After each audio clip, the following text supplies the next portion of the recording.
Ya, selamat sore, Jemaat Grafe. Ya, puji Tuhan kalau kita boleh bersama-sama kembali hadir dalam kebaktian Minggu sore ini ya. Dan oleh karena itu, sebelum kita mendengarkan kebenaran firman Tuhan, marilah kita berdoa terlebih dahulu. Tuhan, terima kasih atas kebaikan-Mu pada hari ini sehingga kami dapat berkumpul kembali pada Minggu sore ini untuk memuji, memuliakan nama-Mu. Dan sebentar lagi kami akan mendengarkan kebenaran firman-Mu Tuhan. Kiranya Kau berkati kami, Kau pimpin kami untuk kami dapat mendengarkan dengan baik. Dan hamba-Mu ini dapat menyampaikan dengan baik sehingga apa yang akan diberikan kepada jemaat di tempat ini itu dapat diaplikasikan dalam kehidupan kami. Dan tentunya dapat menjadi berkat dan menjadi saksi-Mu dimanapun kami berada Tuhan. Terima kasih Tuhan, hanya di dalam nama Yesus Kristus kami serahkan semuanya ke dalam tangan-Mu. Amin. Ya, sebelumnya saya mau naik itu sebentar. Ini terlalu pendek ya. Kayaknya agak susah. Oke. Ya. Oke, ya terima kasih kepada gembala yang telah memberikan kesempatan, baik Gembala Soento, Gembala Stephen maupun Gembala Andrew, sehingga saya boleh menyampaikan kebenaran firman Tuhan pada sore hari ini di tempat ini. Dan firman Tuhan yang kali ini akan saya bawakan berkaitan sebenarnya menyambung dari khotbah saya pada Rabu malam beberapa minggu yang lalu mengenai tentang kebenaran yang sejati ya. Dan pada kali ini saya akan membahas tentang Mesias yang sejati. Nah, namun ayatnya masih tetap sama. Kita akan membuka terlebih dahulu dari Roma pasal 10 ayat 1 sampai 3. Kita boleh baca bersama-sama. Roma pasal 10 ayat 1 sampai 3. Saya akan bacakan ayat pertama, jemaat ayat kedua, dan pas ayat ketiga kita baca bersama-sama. Oke, sudah semua ya? Mari kita baca bersama-sama.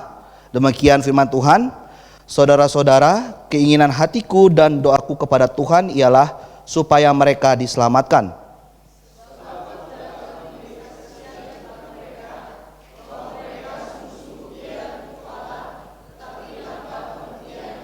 Ya, sama-sama. Sebab oleh karena mereka tidak mengenal kebenaran Allah dan oleh karena mereka berusaha untuk mendirikan kebenaran mereka sendiri, maka mereka tidak takluk kepada kebenaran Allah. Ya, pada waktu itu saya sudah jelaskan mengenai kebenaran yang sejati ya, bahwa mereka menolak kebenaran itu. Nah, pada kali ini saya akan membahas tentang mengapa mereka bisa menolak kebenaran itu dengan pola pandang seperti apa? Ya. Kalau pada saat itu bangsa Israel menolak Yesus Kristus sebagai Mesias mereka ya. Mesias kan kita sudah ketahui bahwa yang akan datang itu yang akan menyelamatkan semua orang. Nah, tema saya pada hari ini yaitu Mesias yang sejati. Maksudnya bagaimana Mesias yang sejati? Ya, sebelum kita membahas sebenarnya Mesias yang sejati itu seperti apa, kita akan mengetahui dulu pandangan pertama bangsa Israel pada masa itu, ya pada orang-orang pada masa itu tentang Mesias itu seperti apa. Yang pertama adalah memandang Mesias secara materialistis, ya materialistis. Artinya memandang Mesias itu dalam sudut pandang materi.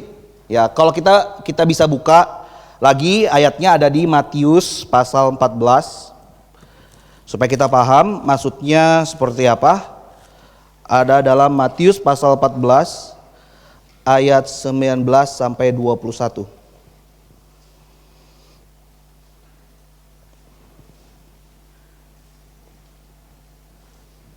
Oke, kita baca bersama-sama 1, 2, 3.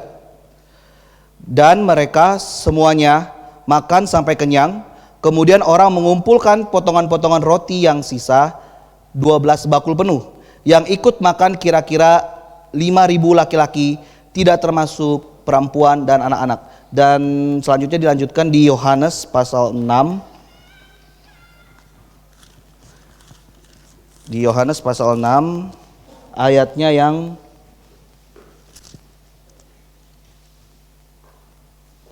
ayatnya yang ke-25. 25 sampai 27. Saya saja yang bacakan. Ketika orang banyak menemukan Yesus di seberang laut itu, mereka berkata kepadanya, "Rabi, bila mana engkau tiba di sini?" Yesus menjawab mereka, "Aku berkata kepadamu, sesungguhnya kamu mencari aku bukan karena kamu telah melihat tanda-tanda, melainkan karena kamu telah makan roti itu dan kamu kenyang.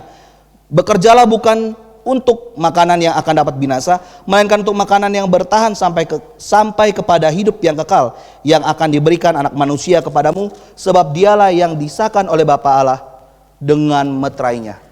Ya, jadi dari ayat ini sebenarnya mengisahkan tentang bangsa Israel pada masa itu ya melihat mujizat yang dibuat oleh Tuhan Yesus. Ya, mujizat apa? Ya tadi seperti kita sudah baca, mujizat yang dimaksudkan adalah memberi makan 5.000 orang. Nah, ketika bangsa Israel melihat mujizat memberikan Yesus memberi makan 5.000 orang dengan 5 roti dan 2 ikan, mereka semua takjub. Ya. Mereka semua takjub melihat bahwa Yesus mampu memberi makan orang sebanyak itu gitu ya, hanya dengan 5 roti dan 2 ikan. Wah, kalau mungkin saat ini di Grave gitu ya, kita bisa, ya mungkin gembala kita bisa melakukan hal yang seperti itu, pasti nggak akan kita juga membutuhkan keuangan yang gimana ya, ya seperti kita membantu persembahan segala macam, pasti udah langsung sendiri. Tetapi enggak, Bapak Ibu Saudara, ya. Yesus pada masa itu sebenarnya mau menunjukkan kemesiasannya dia, mau membuktikan kemesiasannya dia, bahwa dia itu benar-benar Mesias ya. Tetapi bangsa Israel salah paham. Bangsa Israel malah memahaminya Mesias ini secara materi saja. Jadi bukan mau melihat siapa sebenarnya diri Yesus itu, tetapi mereka hanya melihat apa? Berkat yang diberikan oleh mereka. Yang diberikan oleh Tuhan kepada mereka. Ya dengan mujizat seperti itu. Makanya ketika di Yohanes pasal 6 ayat 25, sebenarnya di ayat 22 sampai 24 itu mereka tuh mencari. Ya Yesus bersama rombongannya itu pergi, dan mereka ternyata orang-orang banyak ini terus mencari. Nah sampai di ayat 25 ini baru lahir ketemu waktu Tuhan Yesus bersama murid-muridnya mendarat langsung ditanya sama mereka. Wah, akhirnya ketemu juga gitu ya sama Tuhan Yesus gitu kan. Tetapi Tuhan Yesus tahu bahwa mereka sebenarnya bukan mau mencari Yesus karena apa? Mau mencari tahu apakah benar dia ini Mesias. Tidak. Mereka ternyata hanya ingin mencari berkatnya saja. Mereka hanya ingin mencari makanannya saja. Makanya Yesus bilang di ayat 27, bekerja kalau kamu mau dapat makan. Bukannya kamu cuma doa doang, Tuhan, Tuhan. Tuhan sendiri sudah menolak hal itu. Barang siapa ingin makan, tentu kita harus bekerja. Nah ketika kita bekerja itu kita tentu sambil berdoa, sehingga Tuhan memberkati setiap pekerjaan kita. Ya. Dan mungkin pada saat ini datang ke gereja juga, ya kita nggak tahu, ya saya nggak bisa menjudge setiap pribadi kita. Tapi kita yang tahu, apakah ketika kita datang ke gereja, kita ingin berjemaat, apakah motivasi kita? Apakah motivasi kita itu benar-benar ingin mengetahui siapakah Yesus itu sebenarnya? Apakah sudah memahami bahwa Yesus itu benar-benar Mesias? Atau hanya sekedar karena ada maunya? Yaitu apa? Materialistis, ya, hal materi. Oh karena di gereja itu bisa menggandakan uang, jadi ada orang memberikan perpuluhan digandakan, ya mungkin beberapa minggu lalu ya ketika saya khotbah di Rabu malam pun saya sudah pernah memberitahukan kepada jemaat juga. Saya pernah ketemu orang bersama dengan saudara Oila, ya kita penginjilan, dan dia bilang bahwa orang tuanya itu sedang menantikan berkat dari Tuhan. Maksudnya gimana? Dia bilang mereka sudah kasih semua keuangannya dia, dikasih ke ada suatu gereja, saya juga lupa nama gereja dan nggak perlu disebutkan, ada di Kelapa Gading, dia kasih, dan dia menantikan, katanya udah disuruh tunggu 3 bulan katanya. Nah pada saat udah genap 3 bulan, ya pada saat saya datang tuh pas udah 3 bulan, tapi ternyata tidak berkali lipat ganda katanya. Tidak ada uang yang datang, tidak ada juga kunjung ada yang memberikan tender kepada orang tuanya. Lalu disitulah mereka bertanya kepada saya. Wah, saya juga kaget memang. Saya sama Oila tuh kaget. Kok bisa ada sampai separah itu mengajarkan kepada jemaat tentang Yesus yang bisa menggandakan uang ke gereja dengan memberi perpuluhan. Itu Yesus yang mana? Tentu itu bukanlah Yesus yang diajarkan di dalam Alkitab. Bukanlah Mesias yang diajarkan oleh Alkitab. Bahwa Mesias itu bukan datang untuk menggandakan uang, berkat segala macam, bukan. Tetapi itu memang salah satu ciri-ciri pada masa itu untuk menyatakan dirinya bahwa aku Mesias, aku mampu melakukan mujizat ini. Inilah tandanya, aku Mesias. Tetapi bangsa Israel sendiri gagal paham. Malah dia melihat mujizat yang dilakukan oleh Yesus. Ya, jadi kita pun ketika datang ke gereja pun, ya mungkin kita berdoa kepada Tuhan, kita juga mau datang berkumpul bersama-sama di tempat ini mendengarkan firman Tuhan, kita juga berdoa, Tuhan kiranya Kau berkati kami. Ya, itu nggak salah. Ya, kita tidak anti berkat ya. Setiap orang butuh berkat tentu. Karena tidak ada satupun di dunia ini orang yang tidak butuh berkat dari Tuhan. Semua butuh berkat Tuhan. Tetapi konteksnya ketika kita datang berjemaat, kita datang kebaktian, sebenarnya tujuannya apa sih? Bukan sebagai suatu ritual dan suatu hal yang formalitas kita selalu datang, tetapi apa kerinduan kita untuk datang? Ya, ketika seseorang sudah sama seperti bangsa Israel ini datang mencari Yesus karena materinya, ya lihat akhirnya di ayat yang di Yohanes 6 ayat 25 sampai 27, Tuhan sendiri usir mereka. Tuhan menolak mereka. Mereka udah salah paham. Dan refleksinya bagi kita pada saat ini, kita datang ke gereja harus dengan motivasi yang murni. Benar-benar ingin mencari tahu Tuhan Yesus. Kalau kita sudah kenal Dia, maka kita sudah seharusnya kita bertobat dan percaya kepada Dia. Ya, lalu selanjutnya yang kedua, pandangan Mesias yang menghibur atau entertain. Ya, kita bisa lihat di Lukas pasal 23 ayat 8. Lukas 23 ayat yang ke-8.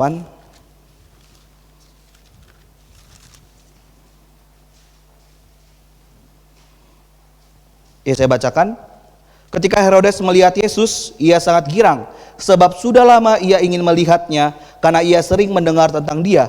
Lagi pula ia mengharapkan melihat bagaimana Yesus mengadakan suatu tanda. Wow. Jadi sebenarnya bangsa Israel juga pada masa itu, ya, khususnya si Herodes ini, dia rindu ketemu Tuhan Yesus, rindu gitu ya.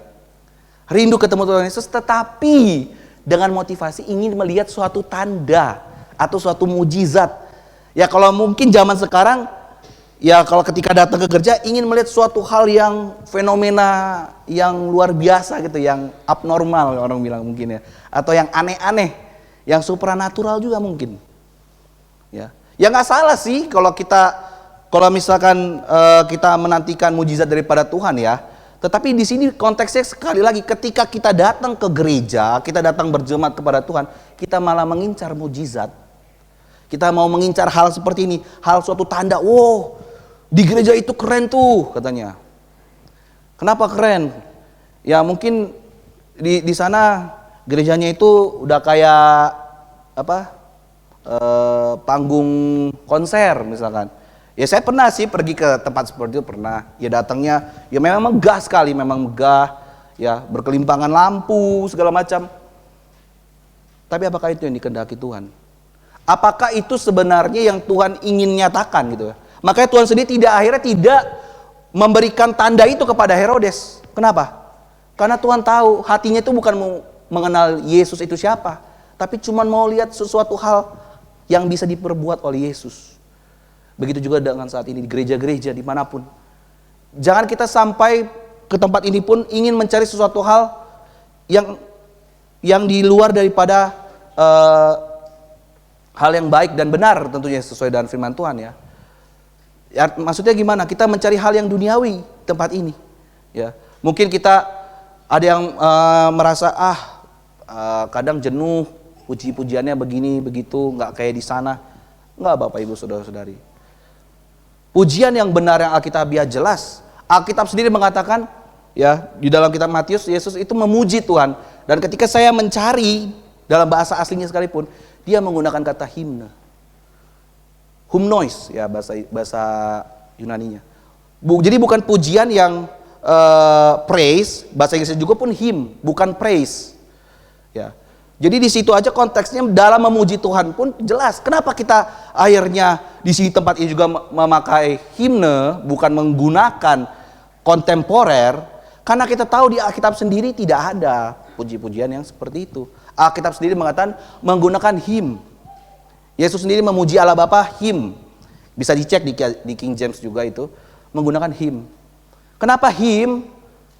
Ya dulu sebenarnya saya sering pernah ketika saya mengerti, sebelum saya mengerti ya kebenaran hal ini, saya pun berdebat. Kenapa? Karena masalah pujian itu ya sifatnya pribadi sebenarnya kan. Tetapi kembali lagi, seperti di Roma pasal 10, kalau kita nggak mau menundukkan diri kita kepada firman Tuhan, kepada kebenaran firman Tuhan, maka lalu kita menundukkan kepada apa? Kepada kebenaran kita sendiri. Dan itu jelas tidak akan sesuai dengan kehendak Tuhan. Oleh karena itu saya mencari tahu, saya menggali terus. Ya saya sempat berdebat dengan orang tersebut gitu ya. Orang yang pertama kali mengenalkan kebenaran ini kepada saya debatin terus. Ya sampai akhirnya saya pun mengerti kenapa kita harus menggunakan him. Karena tidak ada musik dengan genre musik apapun yang sifatnya lebih agung daripada himne.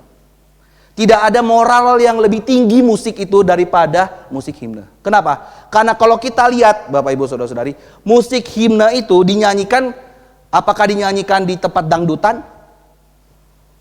Apakah dinyanyikan di tempat konser-konser yang teriak-teriak gitu? Atau yang di tempat kelap-kelip malam-malam? Tidak. Himne dinyanyikan pada saat kita hormat bendera. Ya. Himne dinyanyikan pada saat apa? Presiden lewat. Himne dinyanyikan pada saat raja-raja lewat. Masakah bangsa dan raja-raja di dunia ini dinyanyikan lagu himne, tetapi Tuhan kita nyanyikan lagu yang moralnya jauh di bawah. Ini suatu hal problem. Makanya kenapa menantikan suatu hal, fenomena-fenomena yang aneh, tanda-tanda yang aneh. Ya memang terlepas daripada itu, termasuk mengenai puji-pujian, bisa ada hal-hal aneh di situ kalau kita tidak menyanyikan sesuai dengan tuntunan Roh Kudus. Tidak sesuai dengan tuntunan Roh Kudus artinya apa? Sesuai Alkitab. Karena kita tahu bahwa apa? Alkitab ini hasil karya murni daripada Roh Kudus. Amin. Kita semua percaya bahwa ini adalah wahyu dan ilham daripada Roh Kudus kepada para rasul dan para nabi. Jadi, bagaimana kita bisa mengetahui kebenaran itu? Bukan dari pengalaman hidup kita, bukan dari pandangan hidup kita, tapi apa yang Alkitab katakan. Ya, banyak lagi mungkin Bapak Ibu Saudara-saudara juga tahu tanda-tanda yang dimaksudkan, yang hal aneh yang mungkin saat ini juga terjadi ya. Ada yang melihat ada di awan, tanda segala macam. Banyak, bahkan sampai saya melihat ada suatu gereja yang mengizinkan anak kecil khotbah dan itu dibilang, wow hebat, masih kecil udah bisa khotbah. Wow. Halo, apakah itu Alkitabiah? Masa mungkin anak kecil yang gak ngerti apa-apa gitu ya. Gak usah jojo anak kecil deh. Orang yang gak berpendidikan, bahkan gak mengerti firman Tuhan mengajar di depan aja kita tolak. Betul ya? Apalagi seorang anak kecil yang mungkin baca tulis aja masih gak becus gitu loh. Masih belum bisa. Lalu kita bisa terima dia untuk khotbah. Dan itu dipandang sebagai suatu hal yang aneh, suatu hal yang entertain. Wah hebat, fenomena yang luar biasa. Bahkan sampai ada yang lebih over lagi, anak kecil bisa katanya nyembuhin orang. Saya ada lihat waktu itu videonya, touch katanya, touch, bless katanya. Orangnya mental-mental gitu. Apakah itu sesuai Alkitab? Apakah itu sesuai Alkitab, Bapak Ibu Saudara-saudari? Kalau kita baca firman Tuhan, Roh Kudus itu lembut. Roh Kudus itu lemah lembut. Tidak mungkin roh yang lemah lembut itu bikin orang mental, nggak mungkin. Nggak mungkin roh yang lemah lembut itu membuat orang jatuh, terpelanting. Perlu ada yang jaga di belakang, nggak perlu. Itu kenapa akhirnya saya mengkritisi terus kebenaran firman Tuhan ini. Saya terus kritisi sampai akhirnya saya mendapatkan kebenaran. Wah, ternyata itu semua salah. Dan saya meninggalkan hal itu di belakang. Saya tahu itu salah. Bukan karena kebenaran diri saya, tetapi Alkitab sendiri tidak pernah menjelaskan. Ya makanya di sini Herodes sendiri minta tanda, Tuhan gak kasih. Kenapa? Tuhan bukan sedang mau mempertunjukkan suatu aksi di sini gitu ya. Bukan. Ya bahkan ada satu gereja pun, saya pernah bergereja di tempat itu. Akhirnya kami keluar, kenapa? Khotbahnya pakai sulap. Wow. Ini adalah contoh yang jelas sekali menyimpang, ya. Seperti bangsa Israel pada masa itu, ya, khususnya Herodes pada masa itu ingin melihat, mencari Yesus, melihat sesuatu hal tanda. Berarti ada suatu hal yang terjadi yang luar biasa, yang aneh-aneh, yang nggak pernah dilihat. Bukan itu, Bapak Ibu Saudara-saudari. Tuhan Yesus pun dalam menunjukkan dirinya sebagai Mesias, dia pun tahu bagaimana dia harus menunjukkan tanda itu. Kepada siapa? Kepada orang yang sungguh-sungguh mencari dia dengan tulus. Bukan mau motivasinya yang lain, bukan. Murni ingin kenal dia siapa. Dan yang ketiga, yaitu memandang Mesias yang berpolitik. Ya, ada di Matius pasal 27 ayat 17.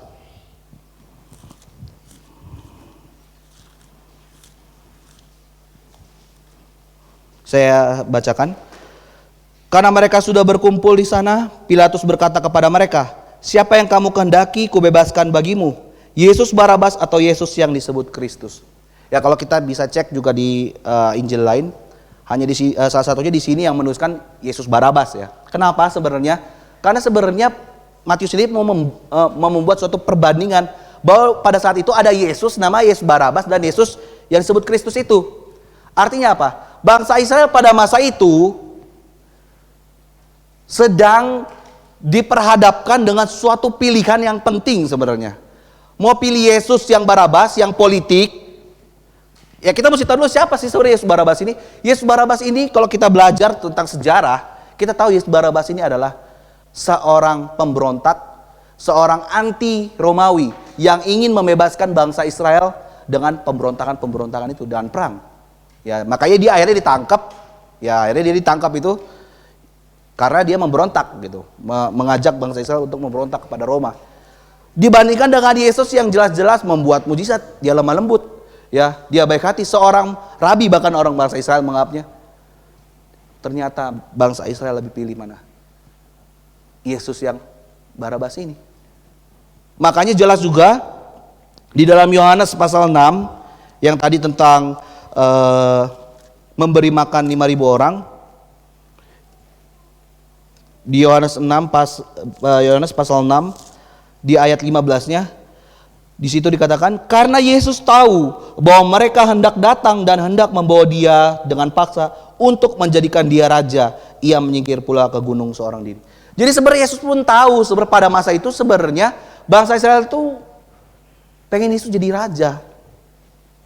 Ya, politik di sini. Jadi bangsa Israel tidak mau menerima Yesus yang menebus umatnya, Yesus yang lemah lembut, yang menyelamatkan jiwa setiap orang, tapi mereka maunya Yesus yang membebaskan secara jasmani saja. Pada masa itu dari penjajahan Romawi. Ya, mungkin bagaimana dengan saat ini, Bapak Ibu Saudara-saudari? Di gereja, mungkin kita datang ke gereja saat ini, mungkin kita ada suatu pilihan. Kita ke gereja itu mau apa? Ya. Atau mungkin di luar sana kita diperbandingkan. Kalau kita pilih yang ini, kita dapat kekayaan. Kalau kita pilih Yesus, kayaknya kesempatan dapat uang banyak ini lewat. Ya, mungkin kalau dalam pekerjaan bisa korupsi. Ya. Di situ diperbandingkan, mau yang mana nih? Yang menyelamatkan sementara doang, ya kita dapat uang gitu kan, kita dapat menghidupi keluarga kita mungkin dengan harta yang sementara, ya kita mungkin bisa korupsi gitu sampai bisa selamat selama di bumi mungkin. Tapi harus korupsi. Atau mungkin karena udah lama minta Tuhan tolong berikan pasangan gitu kan. Akhirnya karena ada kesempatan di luar sana, akhirnya berpindah, bukan memilih Yesus. Ini perlu kita renungkan, Bapak Ibu Saudara-saudari. Mulai dari Yesus, mulai dari Mesias yang dipandang sebagai materialistis, maupun Mesias yang menghibur, dan Mesias yang berpolitik. Bagaimana kita bisa memahami ketiga-tiganya ini dan kita tidak salah paham? Ya, sebenarnya ada dalam Lukas pasal 4 ayat 18 sampai 20.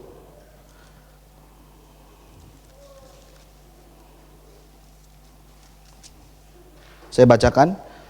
Roh Tuhan ada padaku, oleh sebab Ia telah mengurapi aku untuk menyampaikan kabar baik kepada orang-orang miskin, dan Ia telah mengutus aku untuk memberitahukan pembebasan kepada orang-orang tawanan dan penglihatan bagi orang-orang buta, untuk membebaskan orang-orang yang tertindas, untuk memberitakan tahun rahmat Tuhan telah datang.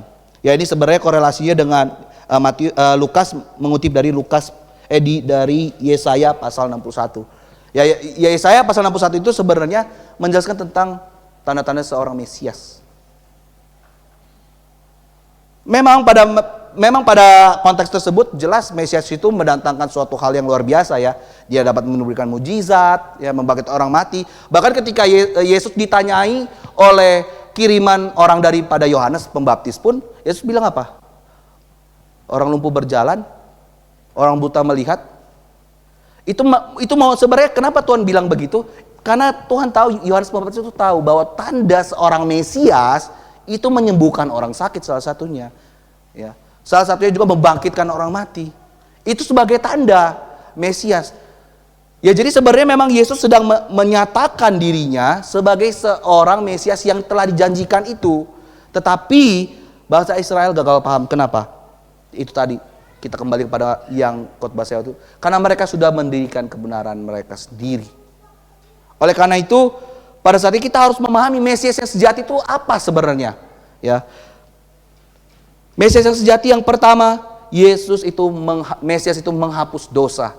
Ya, makanya dikatakan di dalam Yohanes pasal 1 ayat 29 dikatakan bahwa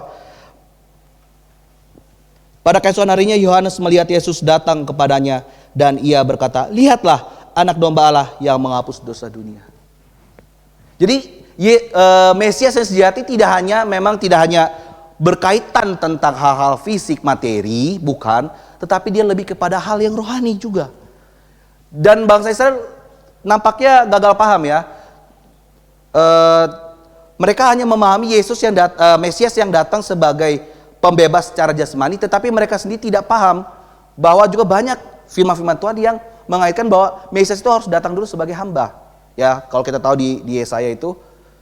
Dan itu harus menjadi hamba itu harus, maksudnya untuk apa tujuannya? Untuk menebus dosa.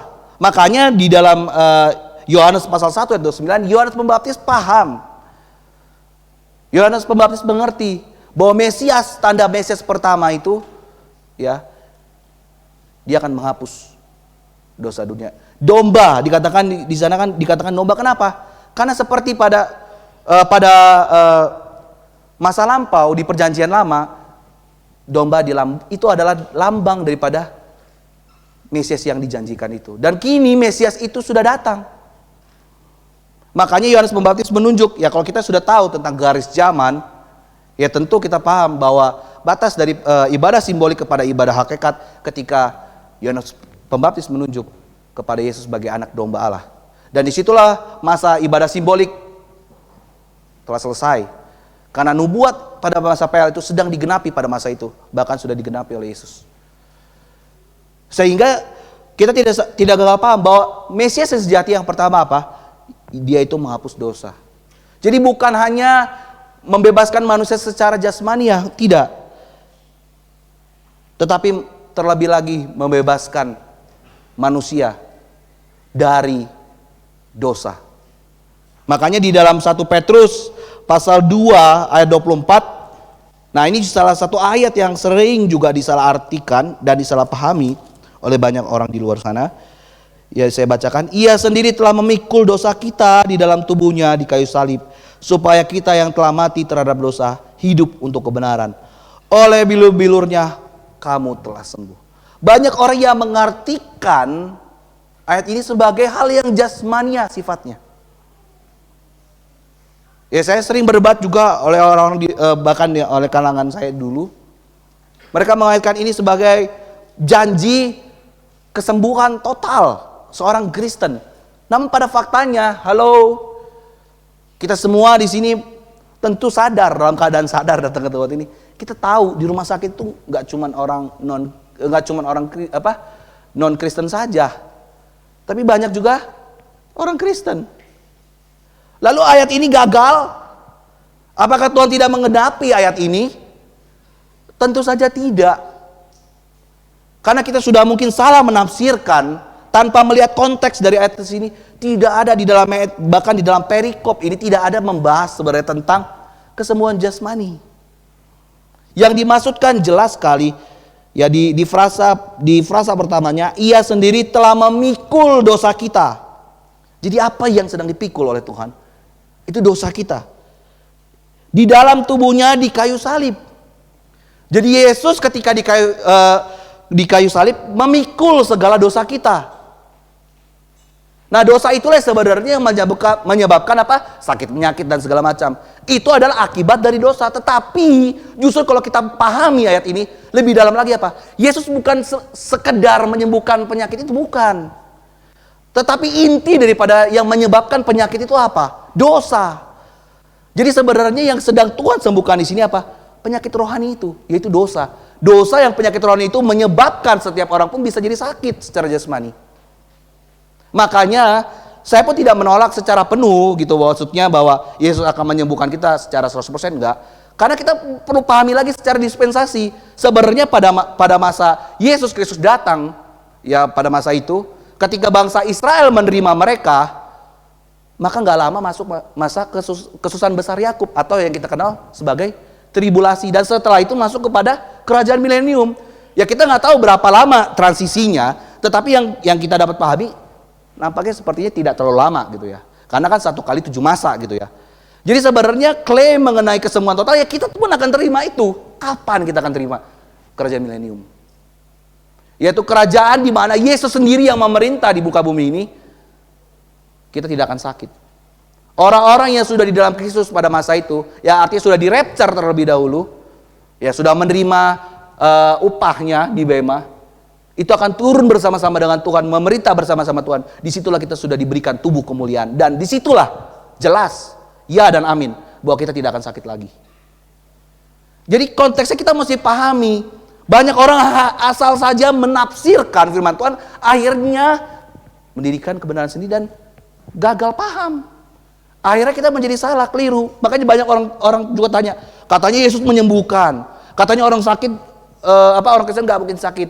Kok buktinya banyak yang sakit, kok buktinya banyak yang mati. Dan gak sedikit banyak orang yang kecewa, yang jadi murtad, tanda kutip, ya memang maksudnya, ya kita gak tahu benar-benar udah tobat atau belum mereka. Tetapi tanda kutip murtad, karena katanya kecewa, Tuhan Yesus gak nyembuhin orang tuanya, Tuhan Yesus gak nyembuhin anaknya. Karena sebenarnya janji di ayat 24 ini bukan mengenai masalah jasmani, tetapi hal yang rohani, lebih dalam daripada jasmani. Kesembuhan secara rohani apa? Kesembuhan manusia dari dosa. Kalau secara jasmani kita masih ada dokter. Masih ada dokter yang bisa sembuhin kita, obat-obatan, teknologi, segala macam. Tetapi apakah semua itu mampu menyembuhkan masalah yang terutama dalam kehidupan setiap manusia, yaitu dosa, penyakit rohani kita? Tidak. Makanya karena Tuhan tahu tidak ada satupun manusia di dunia ini yang mampu menyembuhkan penyakit rohani ini, Dia yang datang, Dia yang selesaikan, Dia yang sembuhkan. Melalui dirinya menjadi korban di atas kayu salib. Sehingga kita memahami tadi tidak lagi secara materialistis, tidak memahami lagi sebagai entertain atau politik. Kita memahami secara rohani semua. Bahwa Mesias sesungguhnya yang sejati itu pertama kali datang untuk menyembuhkan kita dari dosa-dosa kita. Dari penyakit rohani kita, yaitu dosa. Yang akan menebus, yang ditunjuk oleh Yohanes Pembaptis. Dialah anak domba Allah yang akan menebus dosa manusia. Bahkan di dalam 1 Yohanes 2 ayat 2, ya ini mungkin ayat yang familiar buat kita semua, tetapi saya akan bacakan lagi. 1 Yohanes 2 ayat 2. Dan ia adalah pendamaian untuk segala dosa kita, dan bukan untuk dosa kita saja tetapi juga untuk dosa seluruh dunia. Jadi Mesias yang sejati itu datang bukan untuk membebaskan secara jasmani, tetapi apa dikatakan? Mendamaikan. Mendamaikan siapa? Mendamaikan kita dengan Allah Bapa. Karena apa? Karena kita sudah berdosa, sehingga perlu didamaikan melalui darahnya di atas kayu salib. Itulah kita didamaikan oleh Bapa. Sehingga ketika kita nanti berhadapan dengan Allah Bapa, kita di aras putih, Kita termasuk orang-orang yang sudah di dalam Kristus. Nanti ketika kita diadili di tata putih itu, di aras putih ya, tata putih itu, yang Allah Bapa lihat itu bukan kita, tetapi Yesus. Makanya selalu di dalam surat-surat Rasul Paulus dikatakan di dalam Kristus. Jadi setiap orang yang percaya kepada Tuhan Yesus, setiap orang yang telah bertobat dan percaya kepada Tuhan Yesus, sebenarnya saat itu juga kita sudah di dalam Kristus. Tadi ada lagu ya, lagu yang kita sudah nyanyikan. Tadi lagu apa itu ya? Ini katakan apa? Kita sudah di dalam Kristus. Ya. Maksudnya apa? Jadi ketika Yesus, ketika Allah Bapa itu menghakimi, yang dilihat bukan kita, tetapi Yesus Kristus. Kenapa? Kita di dalam Yesus. Jadi yang dilihat ya Yesus. Karena kalau kita sendiri yang diadili, wah, udah pasti nggak akan selamat. Makanya barang siapa yang akhirnya keluar daripada Yesus, artinya murtad gitu kan, keluar daripada Yesus, ya Allah Bapa lihat langsung dia, oh dia berdosa, nggak ada darah penebus di situ, nggak ada darah penebus yang menutupi. Ya oleh karena itu, Mesias yang sejati adalah Mesias yang menghapus dosa dunia, yang menyembuhkan penyakit rohani kita, yaitu dosa, dan menyelamatkan kita dari dosa dan hukuman. Ya di dalam Roma 8 ayat 1 dikatakan, demikianlah sekarang tidak ada penghukuman bagi mereka yang ada di dalam Kristus Yesus. Ya sebenarnya detail lebih panjang ya. Ya kita bisa lihat di King James, yang mungkin yang belum terlalu paham dalam bahasa Yunani, kita bisa lihat King James itu lebih paham. Dikatakan di situ, tetapi yang tidak hidup menurut daging tetapi menurut roh. Ya kalau nggak salah kurang lebih begitu, ada tambahannya seperti itu. Yang sebenarnya bukan tambahan, maksudnya yang skrip aslinya. Cuman ini kita tahu bahwa kita sendiri ada LAI pakai CT campur TR dan teks lain sehingga bisa jadi beragam. Ya artinya apa? Demikianlah sekarang tidak ada penghukuman bagi mereka dalam Kristus Yesus. Artinya setiap orang yang percaya Yesus Kristus sebagai Tuhan, sebagai juru selamat, sebagai Mesias, bertobat dan percaya kepada Dia, tidak akan lagi menerima hukuman. Makanya selalu ya di tempat ini setiap gembala selalu menanyakan, siapa yang yakin kalau mati masuk surga?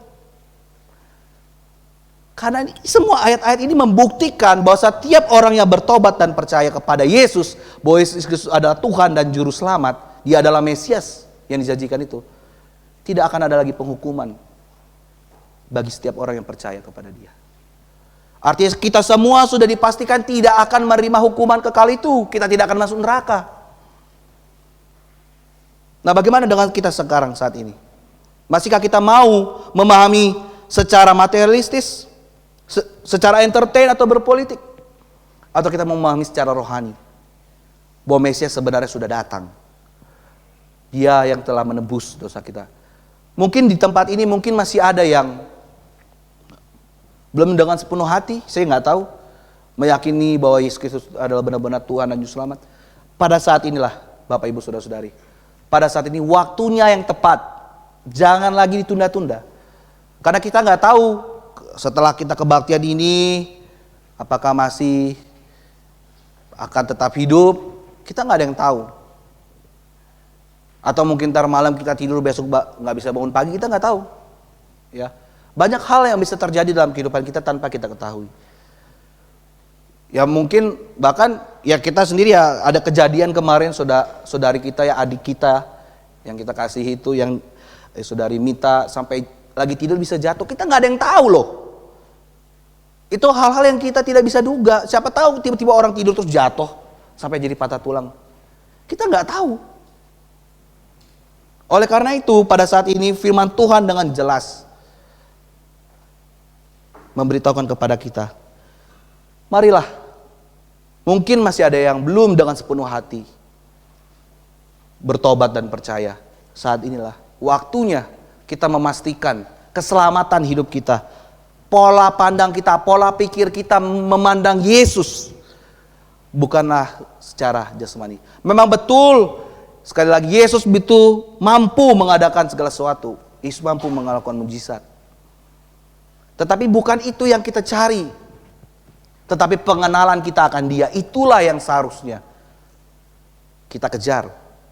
Pengenalan akan Tuhan bagaimana? Kalau pada masa itu Yesus hidup secara jasmani juga di muka bumi sehingga orang tinggal datang kepada Dia, betul. Terus bagaimana dengan kita? Kan Yesus sudah kembali. Ya melalui firman-Nya, melalui Alkitab. Makanya kalau orang udah gak percaya Alkitab sebagai firman Tuhan susah. Tapi kalau kita masih benar-benar percaya bahwa Alkitab adalah satu-satunya firman Tuhan, satu-satunya wahyu daripada Allah, maka tentu untuk kita mengetahui kehendak Tuhan, pengenalan akan Tuhan, semua melalui Alkitab ini saja. Untuk hal-hal yang lain mungkin ya pengetahuan-pengetahuan yang di luar daripada Alkitab itu hanya sekedar menunjang, ya. Menunjang bukan berarti wajib. Karena kita tahu Alkitab itu udah komplit, udah cukup, ya. Tidak perlu ditambah dan tidak perlu dikurang. Oleh karena itu perlulah kita terus merenungkan kebenaran firman Tuhan. Dan tentu dalam memahami firman Tuhan ini sekali lagi bukan dengan cara pandang bangsa Israel. Lihat sampai saat ini bangsa Israel sendiri bersikeras tidak mau menerima bahwa Yesus Kristus itu adalah Mesias.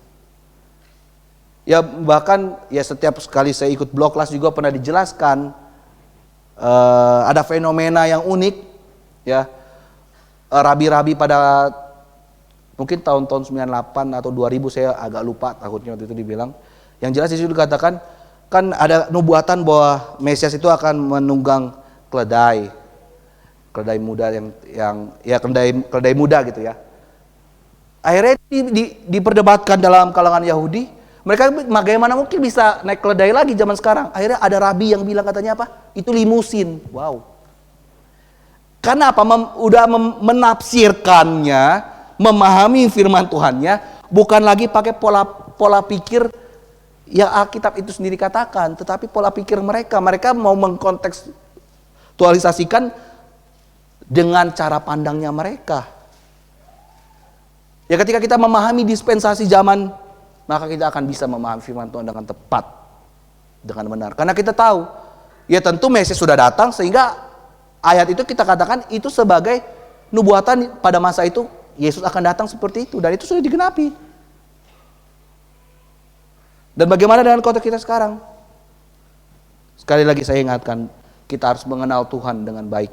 Bukan melalui hal-hal di luar sana yang pengalaman orang ini, pengalaman orang itu, bukan. Karena pengalaman setiap orang itu sifatnya subjektif. Dan latar belakang setiap orang itu berbeda-beda. Kita tidak bisa menjadikan itu sebagai landasan kita untuk mengenal Tuhan.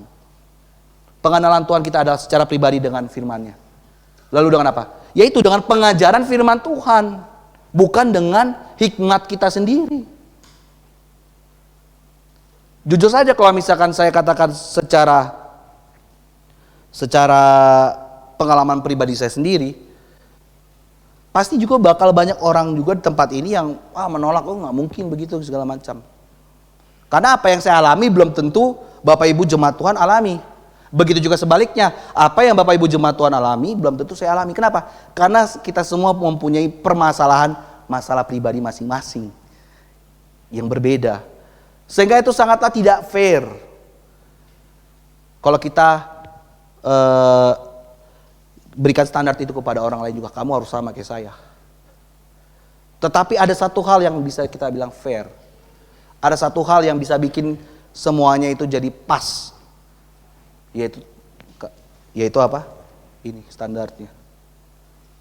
Apa yang dikatakan di Alkitab inilah, itu yang kita pahami. Apa yang dikatakan di Alkitab ini, itu yang kita percayai. Yang di luar daripada ini, ya jelas kita tolak. Sehingga apa yang kita renungkan setiap hari pun harus sesuai dengan firman Tuhan. Apa yang kita alami. Banyak orang yang mengatakan kepada saya mengalami begini, mengalami begitu. Tapi apakah sesuai dengan firman Tuhan? Oh sesuai katanya. Sesuainya bagaimana? Saya mungkin menerima suatu tanda caranya begini. Mungkin dengan kesembuhan ilahi, ya oke lah mungkin secara pribadi kamu menerima kesembuhan, tapi apakah itu bisa kita ajarkan ke orang lain? Enggak. Hanya kita dan Tuhan yang tahu. Ya Tuhan, terima kasih Tuhan sudah menyembuhkan saya. Makanya banyak orang di luar sana ya itu tadi entertain, menggembor-gemborkan. Oh, di tempat saya pernah dengar ada gereja yang mengklaim di sini ada mujizat katanya. Di sini ada mujizat. Jadi seolah-olah hanya di gereja dia saja yang ada mujizat, di gereja lain nggak ada mujizat. Jadi seolah-olah Tuhan Yesus itu hanya memberikan tanda mujizat kepada gereja dia saja. Ya mungkin memberikan tanda, ya mungkin ya Yesus yang lain berarti. Karena pada masa ini Yesus tidak memberikan lagi tanda-tanda lagi seperti itu. Karena sekali lagi kita harus pahami, Yesus memberikan tanda itu sebagai bukti dia Mesias. Jadi nggak perlu lagi kita minta tanda, oh Tuhan kalau emang kau Tuhan. Enggak. Tuhan udah kasih firman-Nya kok. Apalagi yang dikasih tanda. Kalau dikasih tanda berarti Tuhan menambahkan lagi firman-Nya. Sehingga pada saat ini, marilah kita bersama-sama kembali memahami semua yang Tuhan telah lakukan kepada kita itu dengan firman Tuhan. Secara rohani. Kita pandang Yesus secara rohani. Bukan hanya sekedar secara fisik. Memang betul, kelak Yesus pun akan datang kembali. Menjadi raja bahkan secara fisik di muka bumi ini. Tetapi itu nanti.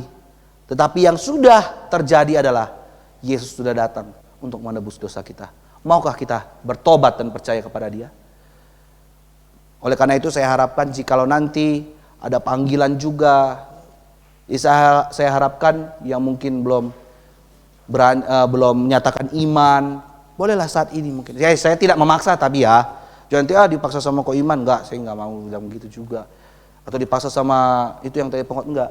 Itu murni dari keridhaan hati kita, bahwa kita menyadari, ya saya percaya bahwa Yesus Kristus ada Tuhan dan Juru Selamat kita. Saya percaya, saya mau percaya dan bertobat kepada Tuhan. Saya mau bergabung dengan jemaat tempat ini. Saya mau dibaptis. Marilah Bapak Ibu Saudara-saudari, mulai saat ini jangan kita pun ikut salah paham sama seperti bangsa Israel, salah memahami Mesias yang sebenarnya Mesias itu sudah datang. Oleh karena itu, sekian firman Tuhan pada sore menjelang malam hari ini. Ya, saya akan tutup dalam doa. Mari kita berdoa. Terima kasih Tuhan atas firman yang telah Kau sampaikan kepada kami. Kiranya ini dapat menjadi pedoman dalam kehidupan kami, dapat mengoreksi kehidupan kami, dan juga meneguhkan, menguatkan iman kami tentunya dalam berjalan di dalam Engkau Tuhan. Tuhan terus tuntun kehidupan kami melalui Roh Kudus-Mu yang telah Kau curahkan bagi kami, yang sudah ada dalam setiap kehidupan kami, menuntun kami terus kepada kebenaran-Mu yang sejati, sehingga kami dapat mempraktekkan segala firman-firman-Mu, sehingga kami bisa menjadi saksi-Mu dimanapun kami berada. Terima kasih Tuhan. Selanjutnya kami serahkan ke dalam tangan-Mu. Hanya di dalam nama Tuhan Yesus kami telah berdoa dan mengucap syukur. Amin.